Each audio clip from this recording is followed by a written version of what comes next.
हिंदी फिल्मों की दुनिया में हीरो हीरोइन, संगीतकार और सिंगर, निर्माता और हीरो की कई जोड़ियां बहुत मशहूर और कामयाब हुई। मगर जब फिल्म सिंगर्स की बात आती है तो इस जोड़ी के आगे कोई नहीं टिक पाता। ये जोड़ी थी महान सिंगर मोहम्मद रफ़ी साहब और स्वर कोकिला लता मंगेशकर जी की। दिल पुकारे, आरे आरे आरे। वादा कर ले साजना, तेरे बिन मैं न रहूं, मेरे बिन तू न रहे। रफ़ी साहब और लता जी की जोड़ी का इतिहास दरअसल हिंदी फिल्म संगीत का इतिहास भी है। जब फिल्म संगीत अपनी शक्ल सूरत या आकार ले रहा था, तब से दोनों की जोड़ी बन गई थी। इन दोनों दिग्गज हस्तियों का अपना अपना यूनिक अंदाज था। रफ़ी साहब की आवाज में जहां गहराई, ऊंचाई और रियाज से आई गले की ताकत थी, तो लता जी की आवाज में एक नफासत थी, मिठास थी और मासूमियत भी थी। दोनों ने एक साथ न जाने कितने डुएट गाए, बल्कि कई बार एक ही गाने के अलग अलग वर्जन में भी अपनी आवाज दी। आप इन दो गानों के मुखड़े सुनिए। एहसान तेरा होगा मुझ पर। एहसान तेरा होगा मुझ परदेसियों से न अखियां मिलाना। परदेसियों से ना अखियां मिलाना। फिल्म में इन दोनों गानों के दो वर्जन रखे गए थे, जिनको रफ़ी साहब ने भी गाया और लता जी ने भी। इन दोनों के गीत, धुन सेम टू सेम थे, लेकिन जब इसे रफ़ी साहब ने गाया तो उसका रंग अलग था, और जब वही गीत लता जी ने गाया तो उसमें एक अलग ही जादू महसूस हुआ। कहने का मतलब यह है कि एक ही गीत को गाते हुए भी दोनों का अलग अलग अंदाज नजर आता है।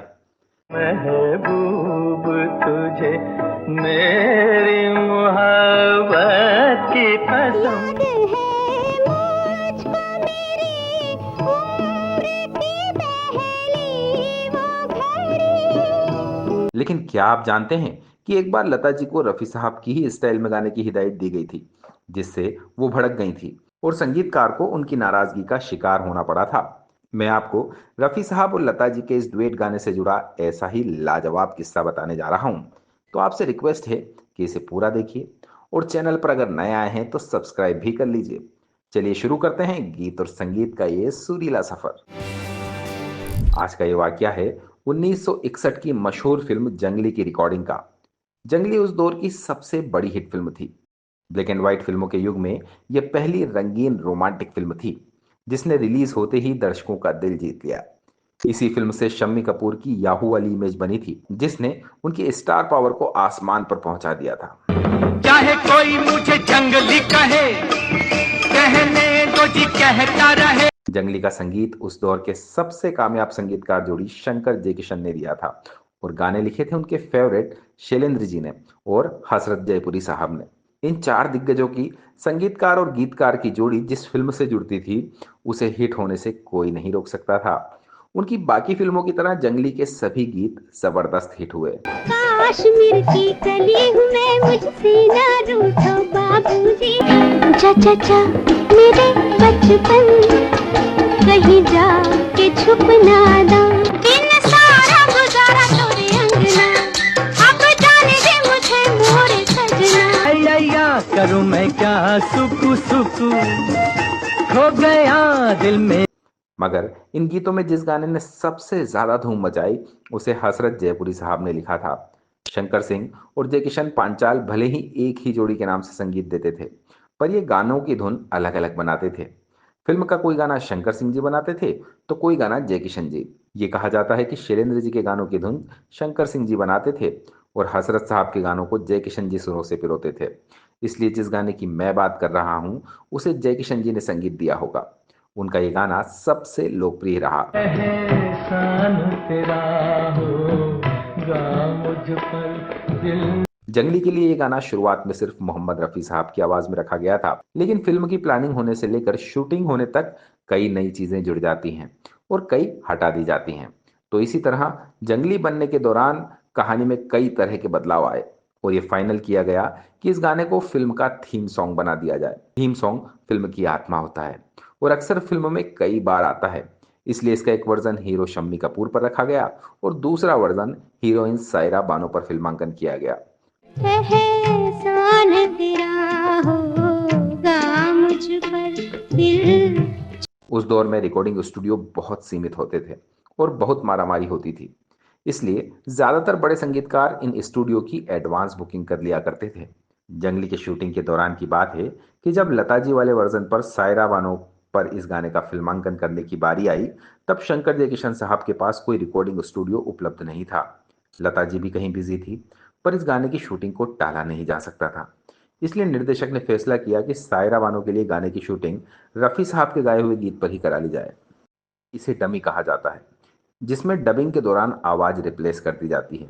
आप ये गाना सुनेंगे तो आपको शायद यकीन नहीं आएगा कि इसकी शूटिंग सायरा बानो ने रफ़ी साहब के गाए हुए गाने पर की थी। उसमें आवाज रफ़ी साहब की ही थी। चाहे बना दो, चाहे मिटा और सायरा बानो उनकी आवाज पर लिप सिंक कर रही थी। खैर, जब स्टूडियो मिला और लता जी की डेट भी मिल गई, तो उस दिन शंकर जयकिशन साहब ने लता जी से कहा कि आप रफ़ी साहब का ये गाना सुनिए और जैसे रफ़ी साहब ने गाया है, इसे बिल्कुल उसी तरह गा दीजिए। लता जी ने सवाल उठाया कि मेल वॉइस और रेंज अलग होती है और फीमेल वॉइस और रेंज अलग। उसी तरह गाने में हीरो अलग एक्सप्रेशन देता है और हीरोइन की स्टाइल अलग होती है। अगर मैं रफ़ी साहब की तरह गाऊंगी तो ये ठीक नहीं लगेगा। पर शंकर जयकिशन जी ने उनसे कहा कि अब इसमें कोई भी बदलाव नहीं हो सकता। इस गाने पर सायरा बानो की शूटिंग हो चुकी है और उन्होंने रफ़ी साहब के गानों पर ही होठ हिलाए हैं। इसलिए आपको वैसे ही गाना होगा जैसे रफ़ी साहब ने गाया है। चाहे बना दो, चाहे मिटा दो। चाहे बना दो, चाहे मिटा संगीतकार के साफ इनकार कर देने के बाद लता जी को मजबूरी में ये गाना रफ़ी साहब की तरह ही गाना पड़ा। इसमें रफ़ी साहब ने बहुत ऊंचे सुर लगाए थे, लता जी भी ऊंचे सुर लगाती थी, मगर मेल और फीमेल वॉइस के हिसाब से सुरों की ऊंचाई में कई बार फर्क आ जाता है। मगर लता जी रिकॉर्डिंग और फिल्म शूटिंग की बारीकियां बहुत अच्छे से जानती थी, इसलिए उन्होंने ये गाना रिकॉर्ड कर दिया। मगर इसके बाद वो शंकर जयकिशन जी पर गुस्सा हो गई और उनसे कहा कि आगे से गाने की प्लानिंग करते हुए बहुत सावधान रहना और दोबारा ऐसी कोई डिमांड मत करना। तुमने मुझको हंसना सिखाया। सायरा बानो ने अपनी पहली फिल्म में सर्वश्रेष्ठ अभिनेत्री के लिए फिल्म फेयर नामांकन अर्जित किया था। इस तरह जंगली फिल्म का ये गाना फिल्मी संगीत का एक अमर गीत बन गया। शम्मी जी के लिए रफ़ी साहब और सायरा बानो के लिए लता जी के दो अलग अलग वर्जन ने इसे कालजयी बना दिया। इसलिए इस पर कभी वक्त की धूल नहीं जमी और हर दौर में ये गाना सोने की तरह चमकता रहा। बेहतरीन गीत संगीत और शम्मी जी और सायरा बानो की बेहतरीन एक्टिंग के कारण जंगली साल 1961 की सबसे ज्यादा कमाई करने वाली फिल्मों में शामिल रही। एहसान तेरा होगा मुझ पर। 1961 में इसने 1 करोड़ 75 लाख रुपए की रिकॉर्ड तोड़ कमाई की थी, जो आज की तारीख में लगभग 500 करोड़ रुपए के बराबर है। बहरहाल, इस वीडियो में इतना ही दोस्तों। आपको रफ़ी साहब और लता जी के गाए हुए गानों में से किसका वर्जन ज़्यादा अच्छा लगता है, कमेंट करके ज़रूर बताइएगा। वीडियो देखने के लिए आपका बहुत बहुत धन्यवाद दोस्तों।